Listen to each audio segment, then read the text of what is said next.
The enduring fascination of the Kelly gang is that these horse thieves reinvented themselves as an army and went forth into battle, and as tactical innovators, no less. They failed like the Elephant Man at a pickup bar, yet they managed a raging 10-hour battle on their way out anyway, in an elaborate campaign ending in the Battle of Glenrowan.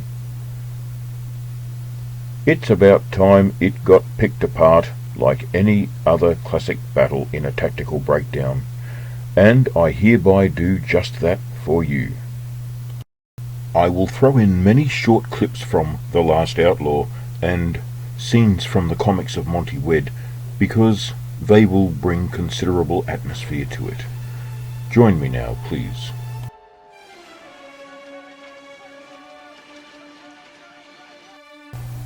Many commentators have said that the gang's master plan would not have slaughtered the police, because there was a pilot car travelling ahead of the police special train. They would only have bagged the pilot car, while the traps on the special train would have survived to take the fight to the gang after all. I say some of these people just resent seeing Thomas Curnow made a hero and seek to play down his heroism. Still others have the motive of playing down Ned's genius. Others are seekers for the truth, who just haven't put enough thought into the logistics of it. Here's my take on it. I've considered all possibilities, and I've decided that both the pilot engine and the special train were doomed, while the gang themselves could have been caught up in the trap as well. Here comes the pilot engine. People think the train was following close behind. It wasn't. It was actually more like 5 to 15 minutes behind. On reaching the sabotaged rail section, this is what would have happened to the pilot car. And someone please tell me how any survivors in that car are supposed to signal to the other one. Then the gang in full armour swing into action and blast away at any survivors down in the gully, unaware that the real train is still to arrive. Any who were on the wrong side of the line break would need to shamble off to safety very carefully in order not to lose their footing and die.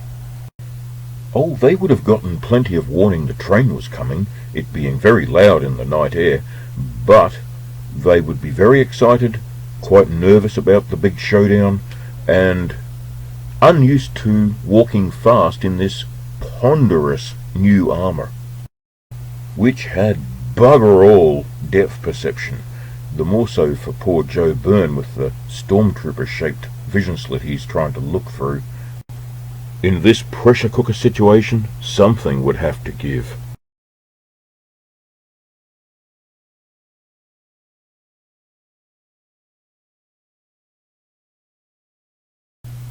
Yes, the situation was fraught with unexpected dangers for the gang, but they were right to expect the derailment to work.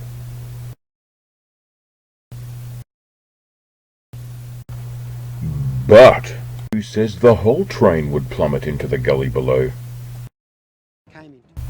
The documentary Outlawed, The Real Ned Kelly by the Gay BC shits home just how shallow this gully was and still is.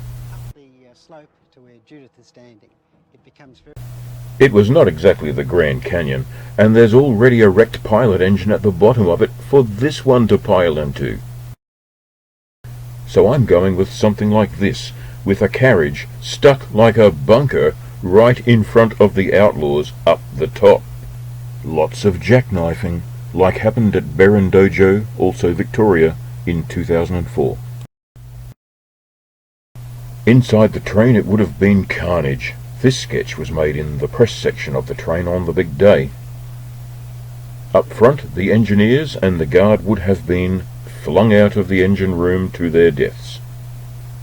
The two ladies, as well, would have been flung around, although cushioned seating may have saved them. So much for the wisdom that the gang would have easily picked off any survivors in the bottom of the gully. The horses, around 20 of them, would have gone 2 levels beyond feral and broken many legs, but my skills at cropanimation are not up to this task, so I could take this 1880 sketch and animate it in the same cheesy style you've been seeing so far, or I could just show you a comic strip panel from the epic Ned Kelly by the great Monty Wedd. This would be a notable success for the Kelly gang, for if any of the black trackers survived, they would have to pursue the gang on foot, not horseback.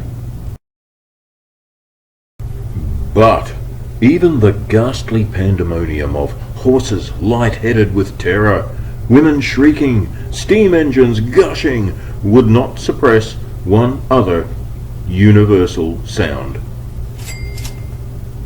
The Kelly gang are wanted dead or alive for a king's ransom, and the cash is there for the taking at long last. Yes, I think they would scramble to shooting positions quickly, and they have another motivation. They're not just avenging cop killers of 3 other cops this time, but men who just tried to kill them. The police will have abundant cover while the gang will be totally exposed, and as the gunsmoke mounts, it will be to the advantage of the police. The train would serve to cut off the gang from access to their base in Glenrowan, and therefore their explosives cache, and probably also from the horses they need to get out of this situation. Police outside the train would have good cover. The gang would have only their armour as cover. The police, keeping low, would naturally shoot at the gang's vulnerable legs, and soon bring them down. Likewise, the outlaws will soon be shot in the arms, because the very act of shooting compromises the armour's protection. Their arms must go in front of their armour, which might as well not even be there at that point. In practical terms, there is a giant hole in the armour, like this, which police bullets will soon fluke a hit on with game-changing results. They are also cut off from their hostages in Ann Jones's inn, who compromise everything as they swarm out. Are all of them so financially grand that they don't want 80 years' pay for a selector? In conclusion, the derailment scheme was certain disaster for pilot engine and special train, survivable for some of the police, as the gang always did assume, a prescription for a battle of attrition which the gang must lose, tactically unsound and inescapable, understandable for outlaws whose hush money was exhausted and couldn't rob more banks, and workable if and only if the gang don't hang around to shoot survivors.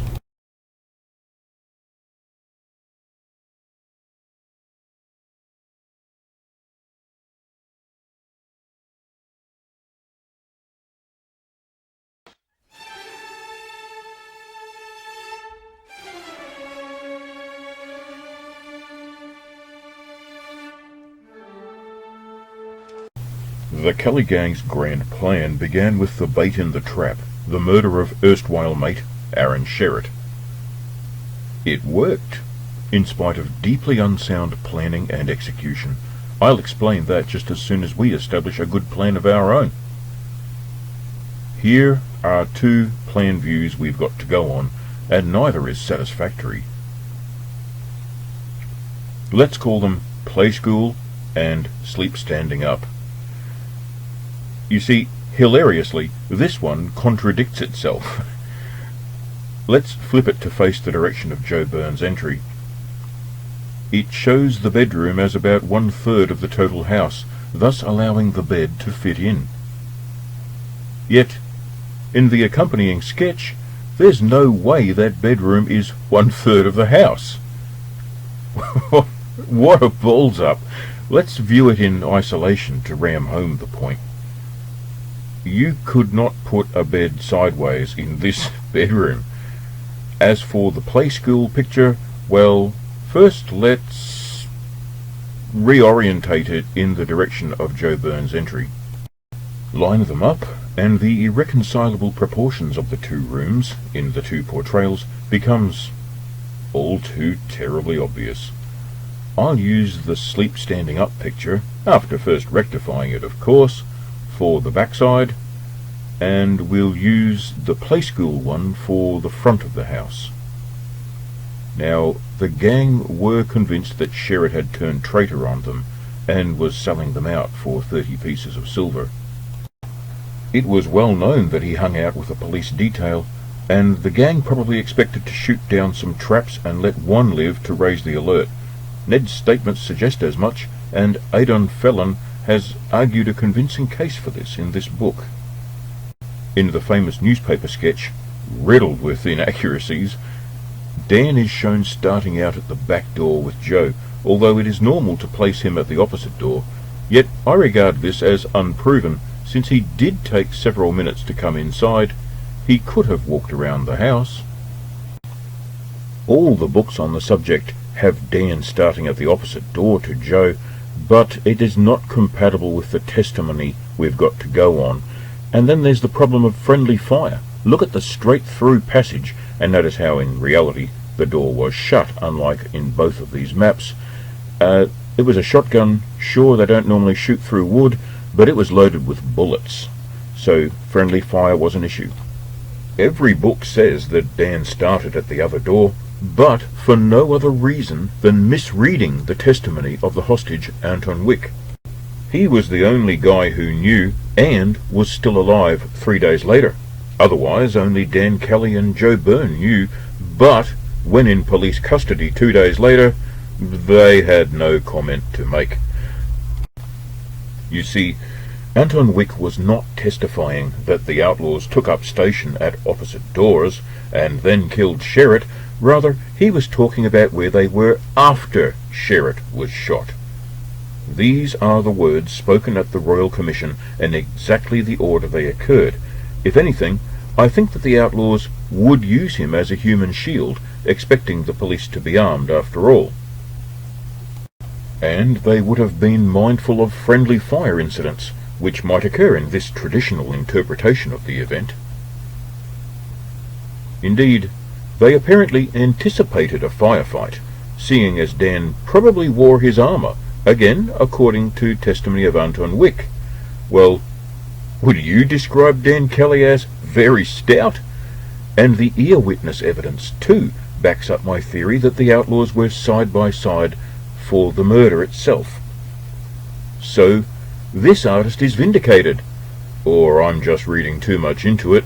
After all, everything else the outlaws did was perfectly moronic. I'll show you how using scenes from The Last Outlaw. Who is it? It's Anton Wick. I lost my way. He must have been on the brandy again. Who's that?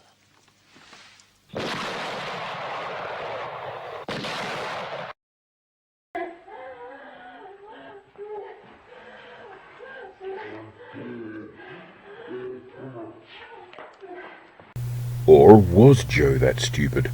The new widow testified that she thought the outlaws must have fired standing side by side.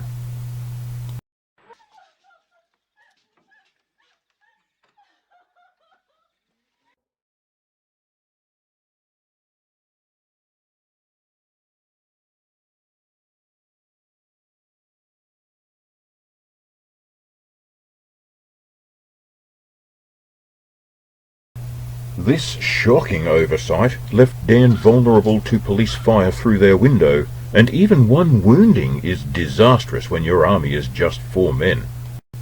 Even with his body armour on, a hit on his unprotected head would have been curtains, and then for Joe as well, individually. Tell him to come out.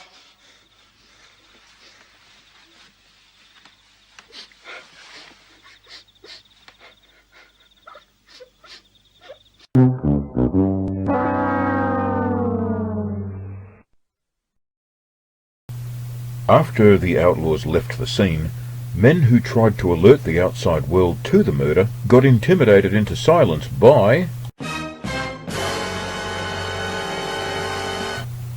You see, Joe Byrne, in his wisdom, had evidently briefed his brother about the murder he would commit, without mentioning that he needed someone to escape it and convey the news to the police so that they could rush into the gang's big trap.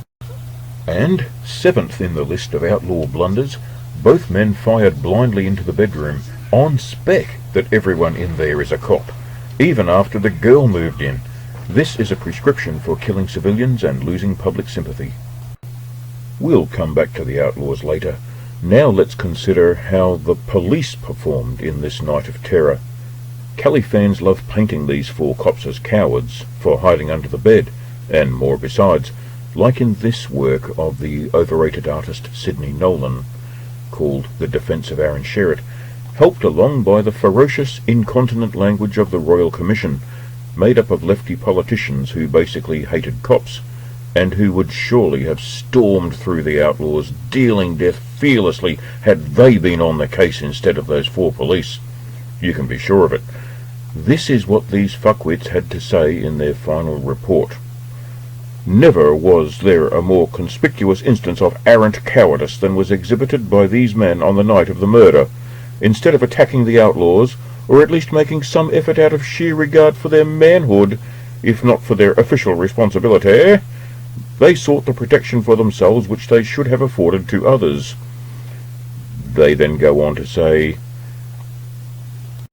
the conduct of these constables throughout the night was characterized by shameful poltroonery, which, in the army, would have... we now commence a complete irrelevant digression, which in itself could be called shameful in the context, which in the army would have been punished by summary expulsion from the service with every accompanying mark of contempt and degradation.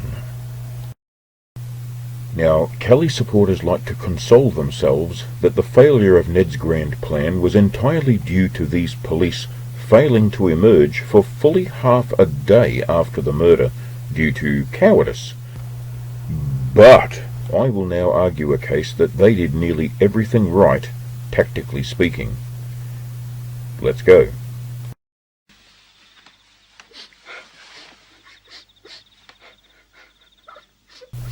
This caused resentment, including from the know-it-all politicians of the Royal Commission, who denounced trapping the girl with them. But, by her own admission, she had gone in there 2 or 3 times to hassle these men, who rightly believed that vicious cop killers were ready to murder them, to hurry up and go get murdered. Yes, no kidding. Now, would you put up with that, or would you just grab the silly bitch who keeps doing this? She is effectively telling you, John, stick your head out. those police were human, not robots, let alone Victorian parliamentarians. Of course they grabbed her. Their distrust was vindicated when the gang went on firing blind, knowing they could now hit a pregnant teenager, and attempting to burn the house down. What's that you say? You thought the Kelly gang were good, didn't you? I did most of my life too. No, the Kelly gang were actually evil, and here's all the proof you could ever need right there and then. Joe Byrne was getting nervous that their shooting could have opened up holes for the police to use to shoot back out of, and the outlaws cut their losses and left, having failed to kill or even wound any of the police. Hiding under the bed was in fact a clever counter to the gang's arcs of fire through the window. Let's get Monty wet on the case and butcher his carefully done artwork to illustrate this point. The bed was placed hard up against the window.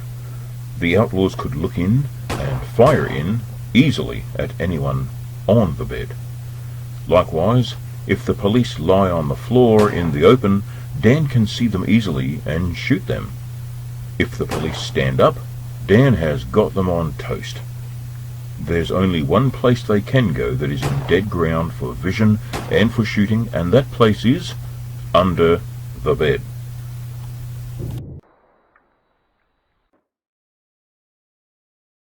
The police wisely accepted their limitations. Their shotguns were loaded with birdshot and could not shoot through the 1-inch thick timber walls. That meant the police could either shoot through the window a death trap to try, or through the doors. To get to the doors, they had to pass through that calico sheet that was keeping them all alive.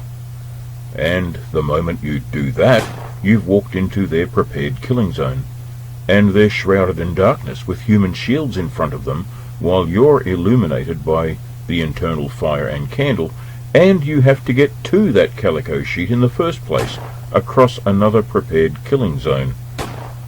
Vulnerable to bullets the moment they start out. When the noises outside diminished, they shut the doors and doused the fires. The gang had squandered 2 hours on acting like mindless hooligans, and ruined their own train derailment plan by stopping the men from scrambling to alert the outside world. It's too late to help his baby.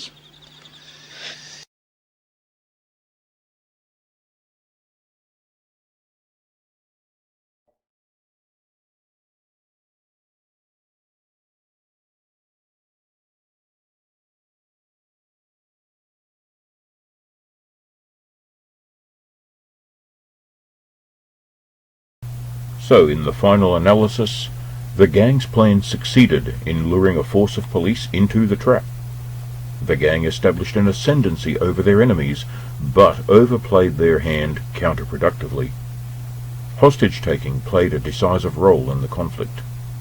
The police played it smart and snatched victory from the jaws of disaster. The outlaws let Ned down disastrously by wasting time acting like mindless hooligans, thus sabotaging the derailment plan at Glenrowan. As a standalone action, i.e. if the Glenrowan derailment had been aborted, this action would have intimidated the local area, but also destroyed the gang's public sympathy. Their reputation for chivalrous treatment of women would be as dead as Aaron Sherritt. The police had signed Aaron's death warrant by being seen outdoors in the daytime, but didn't deserve the scapegoating they got, and did deserve the £42 each share of the Kelly reward money that they were awarded.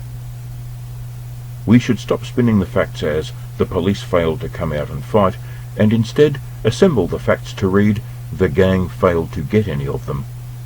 Had there not been a bed in that spot, it still would have been the right place to be. The police were in imminent danger of being murdered. Their decisive action in commandeering a resource, i.e. Joe's hostage women, purchased all of them their lives. Whether the Royal Commission liked that fact or not. We know, with the benefit of hindsight, that the gang wanted live witnesses to spread the word of Sherritt's murder, but no one knew that on the night of terror. The police thought the women would be killed soon on a dead men tell no tales basis. Seizing the women was their duty, which they did well.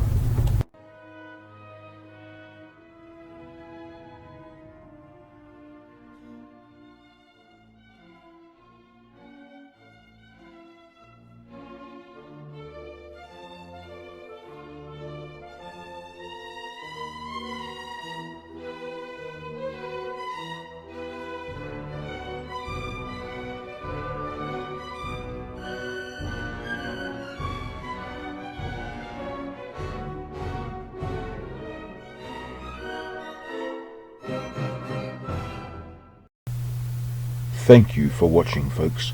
Here's a sneak preview of part 2, which is all set to be uploaded this very day. Once again, thank you for watching my humble one-man effort.